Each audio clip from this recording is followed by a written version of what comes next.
동네 민주주의의 길을 묻다. 장성훈입니다. 지방선거는 지역 살림을 맡길 대표를 선출하는 민주적 절차입니다. 투표는 국민의 목소리이자 표현 방식이기도 한데요. 따라서 선거에서는 국민의 생각을 담은 정책이 매우 중요합니다. 당선자의 공약을 잊지 않고 확인하는 것 또한 반드시 필요합니다. 이런 이유에서 정책 선거에 대한 국민들의 관심이 점차 높아지고 있습니다.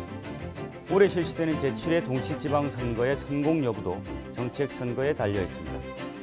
국민들은 실생활에 도움이 될 수 있고 지역 특성에 맞는 좀 더 구체적이고 실질적인 정책을 필요로 합니다. 국민들이 원하는 지방자치도 여기에서 출발하는 것이 아닐까요? 그래서 총 5회에 걸쳐 각 정당 정책연구소 대표를 모시고 정당과 유권자 그리고 후보자들이 2018년 동시지방선거를 어떻게 준비해야 하는지 들어보는 시간을 갖고 있습니다. 오늘은 미래정치센터 김정진 소장을 모시고 얘기 나눠보겠습니다.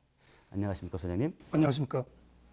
미래정치센터라는 명칭이 국민들에게 다소 생소할 텐데요.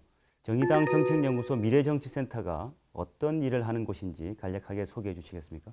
정당법상 그 정책연구소를 설치하게 되어 있습니다. 그에 따라서 국고보조금을 운영되는 기관이고요. 기본적으로 정의당의 중장기 정책 및 그 전략을 연구하는 곳입니다. 각 정당마다 법으로 반드시 설치해야 되는 연구소군요. 예, 그렇습니다. 그러면 구체적으로 정책연구소에서 미래정치센터에서는 어떤 일들을 하는지 간략한 소개 부탁드리겠습니다. 정의당의 기본 노선은 노동이 당당한 복지국가를 달성하는 것입니다. 서구에서 비롯된 복지국가가 한국의 구체적 현실 속에서 뿌리내릴 수 있도록 무엇이 필요한지 그걸 주로 연구 중이고요. 그리고 또 하나는 4차 산업혁명의 파고가 아주 큽니다. 그 4차 산업혁명이 노동자와 시민에게 미치는 영향을 면밀히 분석하고 그에 따라 그 혜택이 모든 사람에게 돌아갈 수 있도록 방안이 무엇인지 그것도 검토하고 있습니다. 정의당의 싱크탱크와 같은 역할을 하시는군요. 예, 맞습니다. 네. 이제 제7회 동시지방선거가 올해 실시가 될 텐데요. 중앙선거관리위원회에서는 이번 지방선거의 슬로건을 아름다운 선거, 행복한 우리 동네라고 설정을 했다고 합니다. 이건 기존에 사용하던 그 풀뿌리 민주주의 용어 대신 동네 민주주의를 알리는 데 목적이 있는 것 같아요. 지방선거에서는 유권자들이 피부로 느낄 수 있는 우리 지역의 문제를 함께 고민해야 한다는 의미이기도 할 텐데요. 실제 지방선거에서는 그 주민들의 생활에 밀접하게 관련된 정책들이 주로 나올 거란 말이죠. 물론 정의당도 마찬가지일 텐데요. 정의당에서는 이번 지방선거를 앞두고 어떤 생활 밀착형 공약을 준비하고 있는지 말씀해 주시기 바랍니다. 예, 지방자치라고 하는 것이 결국 그 지역의 고유의 문제를 주민들이 직접 해결한다는 그런 제도라고 할 수 있습니다. 정의당에서는 이미 지역 조직과 지방의원들이 지역의 여러 가지 문제를 발굴하고 그 대책을 주민들과 소통하여 마련하고 있습니다. 예를 들어서 도시 지역에서는 학교 지역의 그 안전 문제에 대한 우려가 아주 높습니다.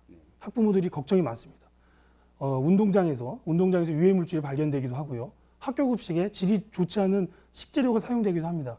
이를 해결하기 위해서 포괄적인 교육 안전 지원 조례를 만들기 위해서 노력할 계획입니다. 그리고 농촌 지역에서는 오히려 경제 생활이 여건이 열악함에도 불구하고 난방비가 더 비쌉니다. 도시가스가 들어가지 않기 때문이죠. 그런 지역을 위해서 소형 도시가스 시설을 설치하기 위한 조례 제정 운동을 또 검토를 하고 있습니다. 이런 식으로 각 지역의 실정에 맞는 공약을 준비 검토 중에 있습니다. 그러니까 그 지역별 특성에 맞는 맞춤형 생활 공약 그리고 주민들의 복지 이런 문제에 초점을 두고 지방선거에 임하겠다 이렇게 이해할 수 있겠네요. 네, 저희 기본 입장입니다. 네.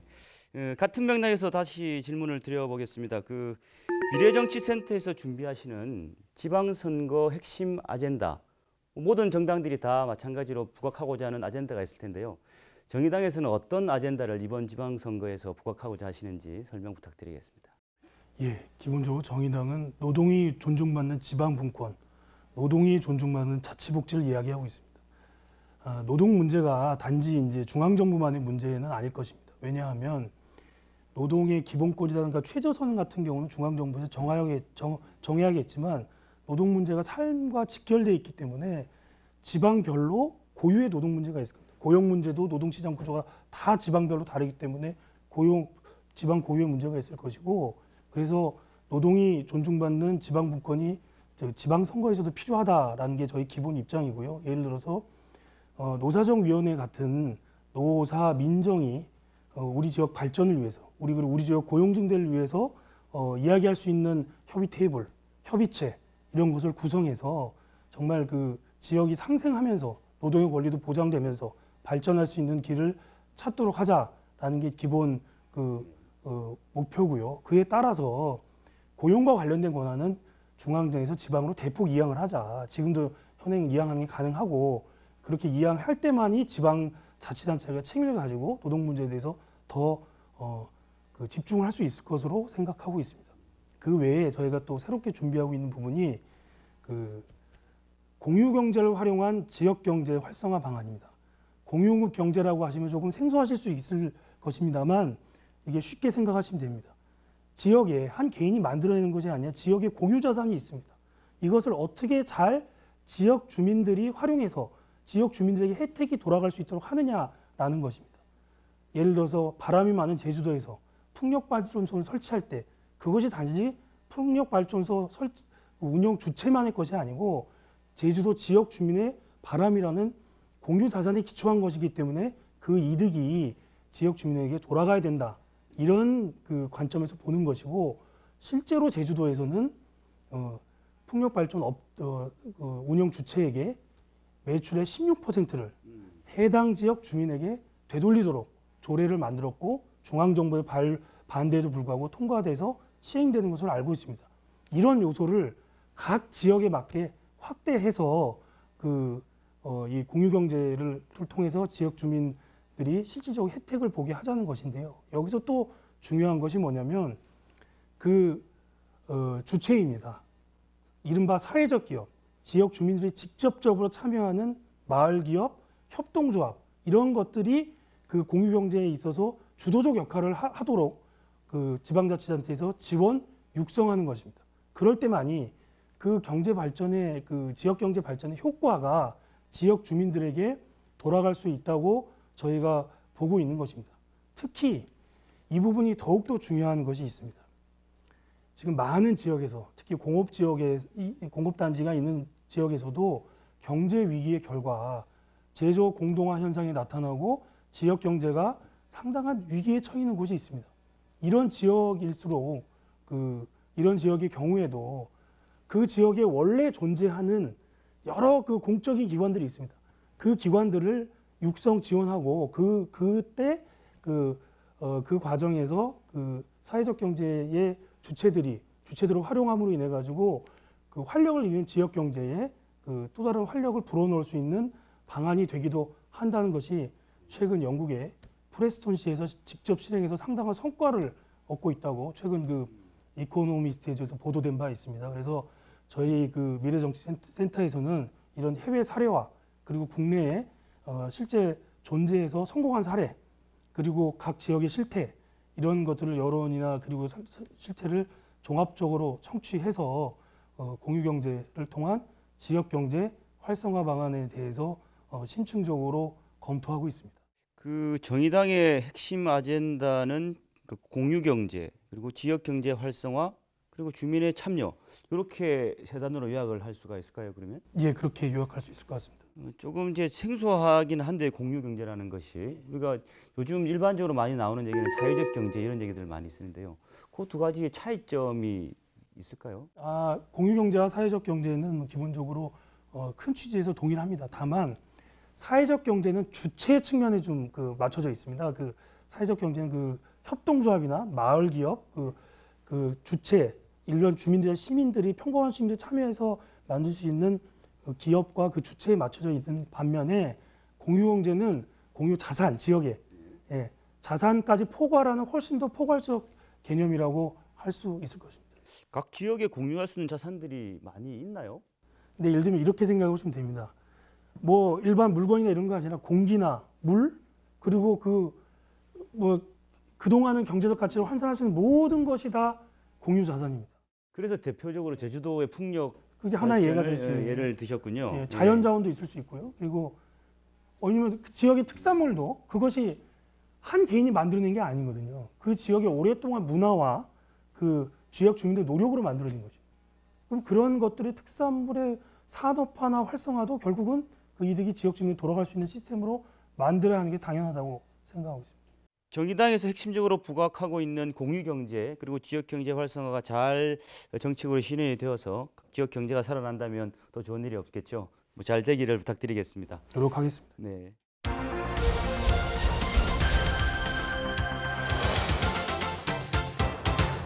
계속 질문을 이어가겠는데요. 국민의 의견이 제대로 수렴되고 또 지금까지의 정책에는 얼마나 잘 반영되어 있는지 그래서 이것을 돌아보는 것도 선거에서는 매우 중요한 일일 텐데요. 이번 지방선거도 그 마찬가지일 거라고 생각이 듭니다. 정의당의 입장은 어떤 건가요? 아마 많은 국민들께서는 민의가 제대로 정치 체제에 반영되고 있는지에 대해서 상당한 의구심이 있을 것이라고 생각합니다. 그 주요한 원인은 정의당은 이렇게 보고 있습니다. 선거제도 또는 정당제도가 민의를 반영하지 못하게 되어 있다라는 것입니다. 반영이 되더라도 아주 늦다. 제가 하나 예를 들어드리겠습니다. 작년 촛불 시위로 인해서 당시 대통령에 대한 하야 내지 퇴진 요구가 아주 높았습니다. 이미 10월 말에 여론조사 결과를 보면 80% 이상이 하야 내지 퇴진의 목소리가 나왔는데 실제로 국회에서 탄핵소추안이 발의돼서 의결되기까지는 상당한 시일이 소요됐습니다. 근데 이 이유가 무엇이냐 보면 결국 민의가 제대로 반영되지 않는 선거제도, 정당제도 있지 않느냐. 특히 선거제도의 경우 승자독식 시스템입니다. 소선거구제인데요. 40% 정도만 얻으면 과반수 이상의 의석을 가져갈 수 있습니다. 나머지 사람들의 의견은 신경 쓸 필요가 없습니다.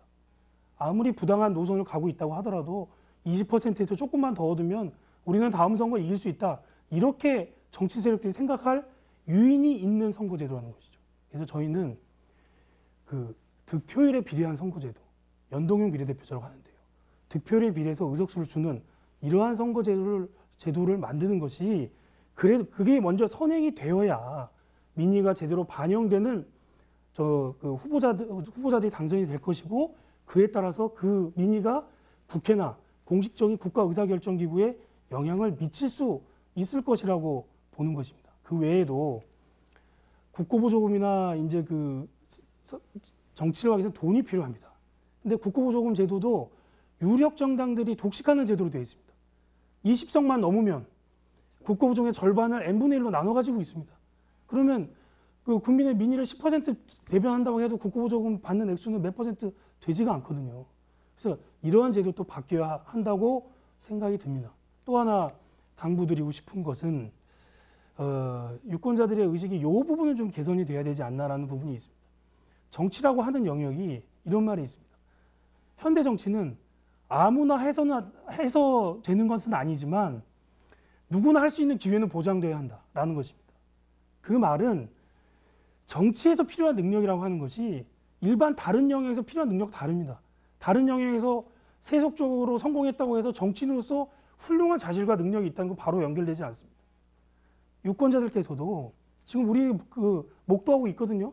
다른 영역에서 크게 성공했음에도 불구하고 정치에 와서는 오히려 능력 발휘 못하고 있는 세력과 정치인 개인들을 많이 보고 있습니다. 유권자들께서도 정치의 영역은 누구나 동등하게 한 표씩 행사해서 민의가 반영시키게 하는 게 정치인의 역할이기 때문에 그러한 자질과 능력이 있는 사람들을 골라내야 한다라는 인식을 가지시고 저 사람은 무슨 머리가 좋아서 또는 어제 돈을 많이 벌어서 이런 기준으로 정치인의 능력과 자질을 판단하셔서는 안 되지 않나 이런 생각을 한번 해보고 있습니다. 그래서 이렇게 민의가 제대로 반영될 수 있는 선거제도, 정당제도 개혁이 선행되어야 그 다음에 이제 선행되는 것이 우선이다.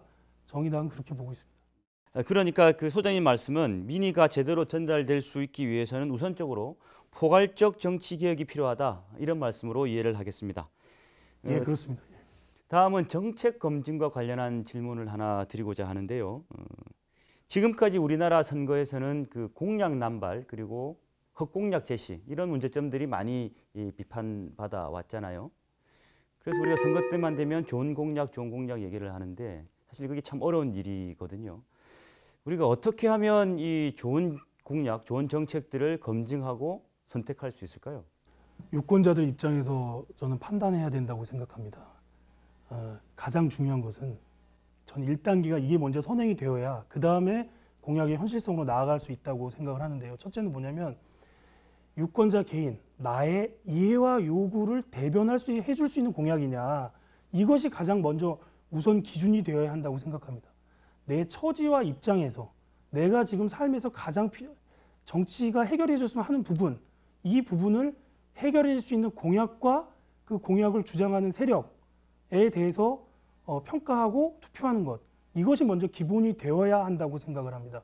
이것이 왜 중요하냐고 하면 그동안의 한국 정치가 과거 투표의 관행을 보면 지역, 내가 어느 지역에 속해 있는가, 또는 아주 추상적인 의미의 뭐 진보냐 보수냐. 그래서 내가 진보면 무조건 이 세력을 찍고, 내가 보수면 무조건 이 세력을 찍고, 내가 이 지역 출신이면 이 당을 찍고, 이런 식의 투표가 진행되었다는 것이죠. 근데 그것보다 이제는 중요한 거는 유권자들께서 나의 실질적 삶의 개선을 가져올 수 있는 공약이냐 아니냐, 이 관점에서 먼저 공약을 바라봐야 한다고 생각을 하고요. 이런 공약이다라고 판단이 드시면 그 다음에 이게 좀 현실성이 있냐를 보셔야 한다라고 생각됩니다. 그래서 여기서 현실성은 가장 큰 것은 재원 조달 방안도 있을 것입니다. 지금 우리 이제 복지국가로 나아가야 하는데요. 이 말씀을 한번 드리고 싶어요. 유럽 복지국가 모델을 선호하시는 분들이 국민의 그래도 한 40-50%는 되는 것 같습니다. 근데 유럽에서 지금과 같은 복지국가가 된 게 1960년대쯤인데 1인당 GDP가 $10,000였던 시절입니다. 지금 대한민국 1인당 GDP가 $27,000고요. 구매력 기준으로 하면 $30,000가 넘습니다. 그럼 왜 우리는 못 가고 있느냐? 그 말은 돈이 없어서는 아니거든요. 결국 정치와 그 다음에 구체적으로 가면 뭐 재원 조달 방안, 세금을 내는 것, 이 문제 때문에 거기까지 가지 못하고 있는 것이고, 그것이 서로 이제 영향을 미치고 있는 것입니다. 그래서 과연 정직하게 어느 세력이 재원에 대해서 정확하게 얘기하고 세금을 낼 게 있으면 내야 되고, 누가 더 얼마큼 부담해야 되는지 이야기를 해야 되는 것이죠. 그래서 그 부분에 대해서 이제 국민들도 많이들 알고 계십니다. 그래서 요약해서 말씀드리면 나를 대변할 수 있는 공약, 그것이 1번이고요. 두 번째는 재원 조달 방안, 그리고 특히 세금을 통한 재원 조달 방안에 대해서 진지한 검토를 하고 있는 세력, 그것이 2번이라고 정의당은 보고 있습니다. 그러니까 정책 검증의 출발은 유권자들이 스스로 자신의 이해와 요구가 무엇인지를 파악하는 것이 중요하다, 이런 말씀이시네요. 예, 그렇습니다. 좋은 정책을 골라내기 위해서는 그 공약이 실행될 경우에 나타날 결과, 이 결과도 무척 진지하게 고민을 해봐야 한다, 이런 말씀으로 이해할 수 있을 것 같습니다.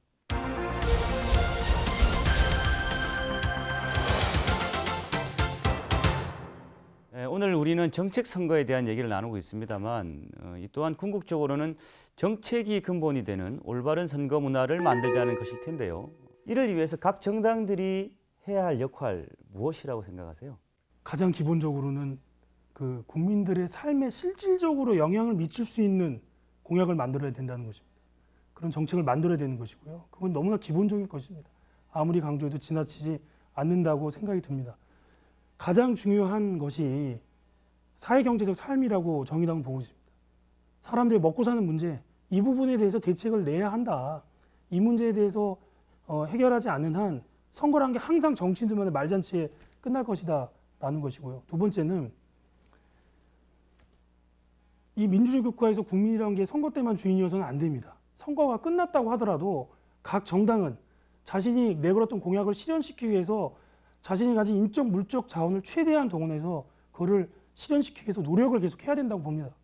끊임없이 국민들을 만나 소통하고 당장에 실현시킬 수 있는 안들을 발굴하고 그 유력 정당이 그 다른 정당에 대해서 요구를 하고, 그리고 만약에 선거 과정에서 공통적으로 합의가 도출됐던 공약안이 있다라고 하면 그건 당장에 같이 합의해서 처리할 수 있도록 그 협치와 협조의 그 정신을 발휘해야 되는 것이라고 생각합니다. 그런데 지금까지의 정치라는 것이 그 선거 과정에서 공통 공약이 상당히 많습니다. 상당히 많음에도 불구하고 선거가 끝나고 나서 전혀 그 공통 공약조차 지방의회나 국회나 전혀 통과가 되고 있지 않습니다. 이러한 파당적 파행적 정치를 각 정당들이 극복하려고 노력을 해야 된다. 그리고 다시 한번 강조해서 말씀드리지만 이 선거제도나 이게 개혁되지 않으면 이런 파당 정치가 계속 도돌이표처럼 반복될 것입니다. 왜냐하면 저는 이렇게 생각합니다. 그걸 지키지 않는 정당 구성원이 있다고 해서 그분들이 나빠서가 아닙니다. 차기 선거에 그게 유리하기 때문에 합의된 안조차 지키지 않고 계속 대립과 대결로 몰고 가야 소선거구제, 양당자에서 자신들이 유리한 입지를 점할 수 있기 때문에 그렇게 하는 것이지 사람이 약해서거나 천성이 나빠서라고 천성이 나빠서기 때문이 아니거든요. 그래서 다시 한번 그 부분을 강조해서 말씀드리고 선거가 끝났다고 하더라도 그걸 끝나지 말고 공통된 부분에 대해서는 최소한 합의해서 처리하고 그렇지 않은 부분이라도 하더라도 끊임없이 주민을 만나서 설득하고 실시될 수 있도록 노력을 해야 된다라는 것이 정의당의 입장입니다. 선거 결과를 떠나 주민들과 끊임없이 소통하고 토론하는 것, 그리고 시민의 삶의 질을 높일 수 있는 정책을 지속적으로 개발하는 것이 무엇보다 중요하다. 이런 말씀이시네요. 예, 그렇습니다. 유권자들의 관심과 적극적인 참여도 매우 중요한 요소가 되겠죠. 벌써 시간이 다 되어 가는데요. 이번 지방선거를 관심 있게 지켜볼 유권자들을 위한 당부의 말씀을 마지막으로 부탁드리겠습니다. 예. 정치에 무관심한 사람들이 치러야 할 대가. 그 대가가 무엇이냐. 자기보다 저열한 사람들에 의해 지배받는 것이다 라는 말이 있습니다. 다들 아실 것입니다. 그렇기 때문에 선거나 정치는 여전히 중요한 것이고 그것이 우리 삶을 바꿀 수 있는 아주 중요한 수단 중에 하나다라는 것을 유권자들께서 잊지 않으셨으면 좋겠습니다. 우리 시민들은 촛불 시민혁명으로 합법적으로 국정농단 세력을 응징했습니다. 이제 촛불 시민혁명의 정신은 그 광장을 벗어나서 이제 우리의 삶을 개혁시키는 방향으로 제도화되어야 한다고 생각합니다. 그 제도화의 첫 번째 계기가 바로 올해 있을 지방선거입니다. 지방선거를 통해서 우리의 삶이 개혁되고 우리의 삶이 개혁될 때만이 이 시대 정신인 촛불 시민혁명의 완수, 단순한 적폐청산을 벗어나 그 정의롭고 평등한 대한민국을 건설한다는 시대 정신의 완수가 이루어질 것으로 생각합니다. 예, 이상 마치겠습니다. 오늘은 정의당 정책연구소 미래정치센터 김정진 소장과 함께 정의당에서는 어떻게 지방선거를 준비하고 있는지 이야기 나눠보았습니다. 정의당 지방선거 정책의 핵심은 공유경제, 지역경제 활성화, 그리고 지역 특성에 맞는 맞춤형 공약 개발, 이렇게 정리할 수 있을 것 같습니다. 이번 지방선거에서 정의당의 정책이 어떻게 구체화되어 제시될지 지켜봐 주시기 바랍니다. 선거의 주인은 유권자입니다. 주인된 권리는 적극적인 관심과 참여를 통해 누릴 수 있습니다. 우리의 마음과 생각이 담긴 올바른 정책을 선택하려는 노력도 반드시 필요합니다. 이번 지방선거는 정당, 후보자, 그리고 유권자가 다 함께 만드는 정책 선거가 되기를 기대해 봅니다. 소장님, 오늘 함께 해주셔서 감사합니다.